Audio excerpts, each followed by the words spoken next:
هینا ایشوبرینا جواکا ایزیدیان راحت نبوبو چتین داعش دسیه تباغا 2014 ده برینه کنو جوان را وکر. او یک جگل کرد را دیروکا که به ایش کود و دیروکه ده چتین داعش به هویتی ایریشی جواکا ایزید خانه کرن و کم کجی پیک آنین. خلکین کوبانه فرمانا شنگاله به بیرتینن و وی روژاره شرمزار دکن و هادبیجن جنین ما ین ایزیدی لبازاران دهاتن فروتن. هجنة مجدية شانقول السقون هاتنا فروتن الراقي هاتنا فروتن الحلب هاتنا فروتن لويا داري وارقو زاروك تشيكا تشالين لشوري خواهيشت البار كافران تشاكرن دونين يلا راح خلاص كرن البار داسي معنية داسي دجمن يعني زلم وزورك وشانقول دي كاسيجي الدنيا جينا دي جواري خاطر كوندن كوشباري لوی داره هر هنگ چونه داره که ام هیرو دخوازن هیرو هر کسک سال وگر روانم دخوازن هر کسک وگر جوار خواه و تشتا جاره کده دوباره نکن.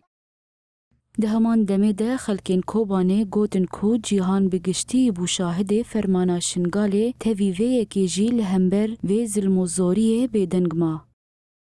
سیمه حیشتان براستی دمی که او روزانات بیری خلک می کرد براستی زور و زحمتیا که پرمازن گرانت سر خلک می کرد دی یعنی چتا ذاتن او پیلانک گوش بوی خلک کرد گشتی تواهی 4 پارچی کردستانه دنیا عالم ذاتن گیدی چتا داعش او قاس ظلم و زور و زحمتیا کر خلک می چتا خلک می شنگال کر دیجی عالم دنیا گیجی دی تدی جنه کی کوش بری جعل دو جوار باب کال خود درکتش بو ظلم چتای داعش سرخو قبول نکرن ترکان نه قاس گرم خارن او قاس ظلم و زور خارن او قاس زاروک بر گرمان فتسینج تینارا من ندی تبانگا کسی دولتان بانگا خاجوان را نکر گرک بانگ هبا